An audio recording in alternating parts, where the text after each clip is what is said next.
desmoronamento do Império Romano do Ocidente, a providência suscitou São Bento, uma luz ao meio às trevas, um médico enviado por Deus para curar as chagas da humanidade da época. Venerado não apenas por católicos como também por ortodoxos e anglicanos. Fundador da Ordem de São Bento, uma das maiores ordens monásticas do mundo. Escreveu o Livro de Regras, um dos mais importantes e utilizados regulamentos de vida monástica. Ao longo da história, foi adotado por várias outras comunidades religiosas. São Bento nasceu na Itália, no ano de 480, numa região chamada Núrcia. Era o filho de uma rica família do lugar, e era o irmão gêmeo de Escolástica, que também veio a se tornar Santa Escolástica. Desde pequeno, Bento manifestou um gosto especial pela oração. Fez seus primeiros estudos na própria localidade em que morava, mas como pertencia a uma família de muitas posses, logo foi enviado a Roma para estudar retórica e filosofia. Ele então parte para Roma com sua ama de leite,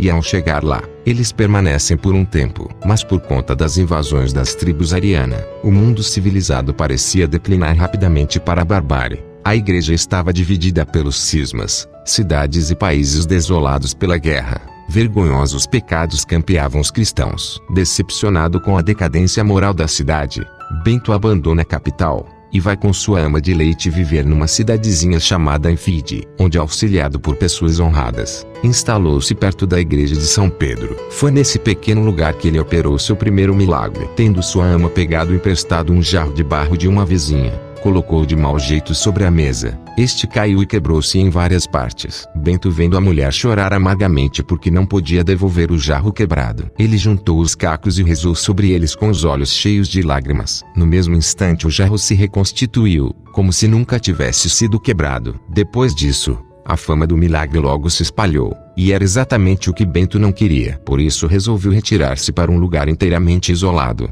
onde pudesse estar a sós com Deus. Desta vez, sem levar consigo nem sua ama, Bento partiu para uma região chamada Subiaco, que fica a umas 4 milhas de Roma. Lá ele encontrou um eremita chamado Romano, que deu-lhe um hábito de eremita, e indicou-lhe uma gruta tão inacessível, que dificilmente alguém poderia encontrá-lo. Bento instalou-se na gruta, e Romano o ajudava na alimentação, descendo uma cestinha de alimentos até ele, pois o acesso ao local era muito difícil.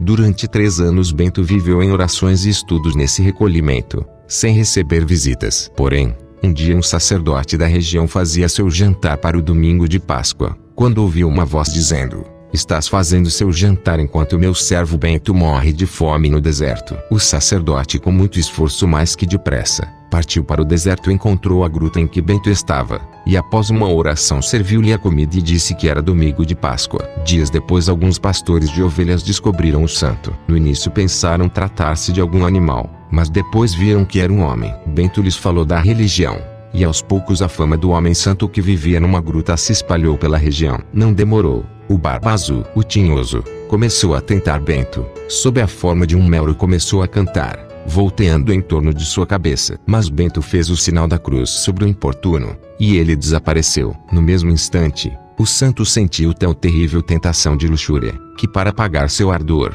jogou-se numa sarça de espinhos, sobre a qual esfregou seu corpo até o sangue jorrar. A dor física afastou a tentação diabólica, e esse ato fez com que ele ficasse livre de toda a tentação de luxúria para o resto da vida. E como sua fama de santidade havia crescido muito, Bento foi convidado a ser o abade superior, o líder, de um convento em Vicovaro. A princípio ele resistiu, mas para o bem da paz, acabou cedendo. Ele aceitou o cargo desejando prestar um bom serviço, mas descobriu que a vida que os monges levavam não refletia na entrega incondicional que deveria caracterizar o seguimento a Cristo. Os monges não puderam suportar suas contínuas advertências, seus conselhos, e sobretudo, a força de seu exemplo. Os monges resolveram então matá-lo. Deram-lhe uma taça de vinho envenenada, na qual haviam derramado uma substância fortemente venenosa, mas o santo, ao abençoar a taça do vinho envenenado, como fazia com todos os alimentos que comia, saiu dela uma serpente e a taça se quebrou. Depois disso,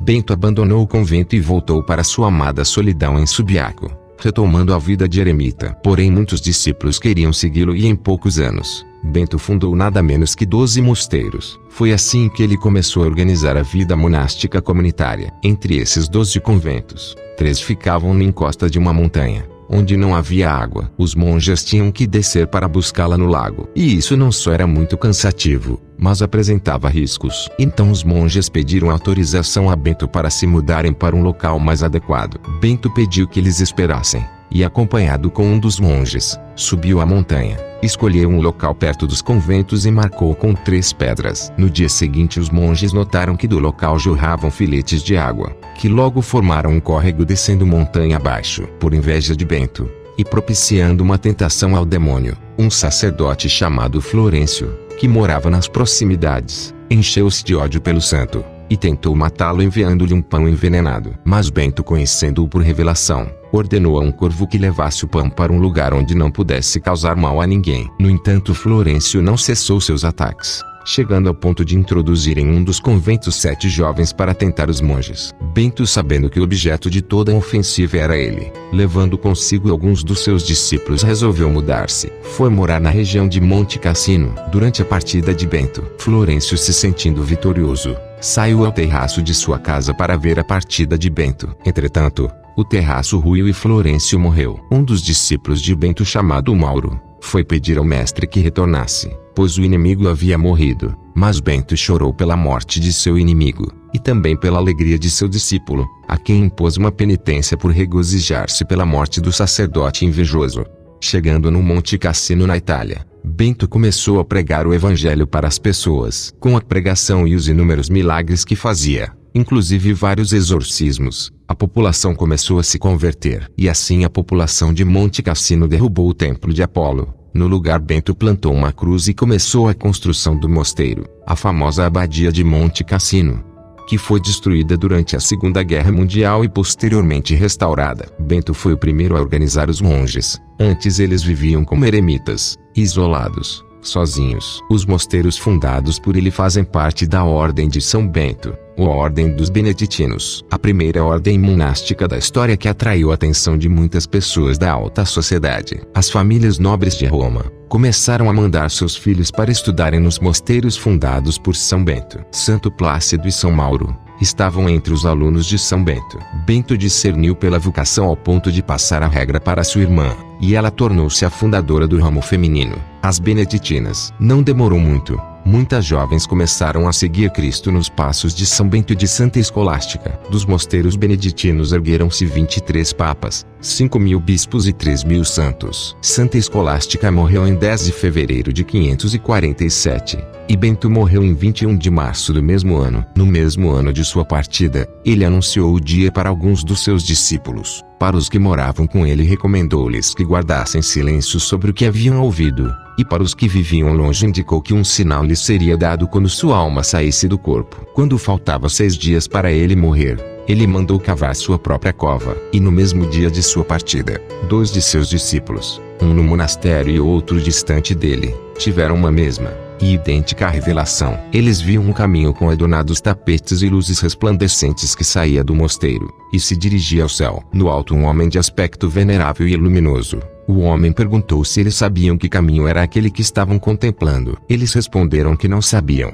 O homem lhes disse: "Este é o caminho pelo qual Bento, o amado do Senhor, subiu ao céu." E assim, ao mesmo tempo em que os discípulos presentes assistiram à morte do santo varão, os ausentes a conheceram graças ao sinal que lhes havia sido dado. Sua fama de santo milagreiro só aumentou ao longo dos séculos, e em 1220 foi finalmente canonizado. De acordo com a tradição, São Bento de Núrcia foi santificado por ter vencido 2 ciladas armadas pelo diabo, nas quais lhe é oferecido um cálice de vinho envenenado e um pedaço de pão também envenenado. Além disso, em muitas vezes fora tentado efetivamente pelo diabo, além de ser ofendido e insultado de tal maneira que os irmãos de hábito que estavam ao seu redor podiam escutar as ofensas que ele recebia. O santo varão, como também é chamado, vencia o tentador utilizando-se do sinal da cruz e da oração contida na cruz medalha, que fora esculpida nas paredes de um mosteiro. E por falar nisso, no próximo vídeo contaremos a história de como surgiu a cruz medalha de São Bento. Quem conhece essa medalha, sabe o quanto ela é poderosa para os que a possuem com fé. Ela livra dos males espirituais em pessoas e animais e é comum algumas pessoas enterrarem nas casas em construções para o bem dos moradores. Enfim, contaremos a história dela no próximo vídeo. Dando continuidade à história de São Bento, ele é o padroeiro da Europa e da Alemanha. A sua imagem geralmente é representada com o livro das regras, um sino que representa a voz de Deus, um copo quebrado e a serpente representando o veneno, um corvo com um pedaço de pão no bico, em memória ao pão envenenado, que recebeu do sacerdote invejoso, e uma vara representando a disciplina. Seu dia litúrgico é 11 de julho, dia em que as suas relíquias foram trazidas para a cripta da Abadia de São Bento, no centro da França.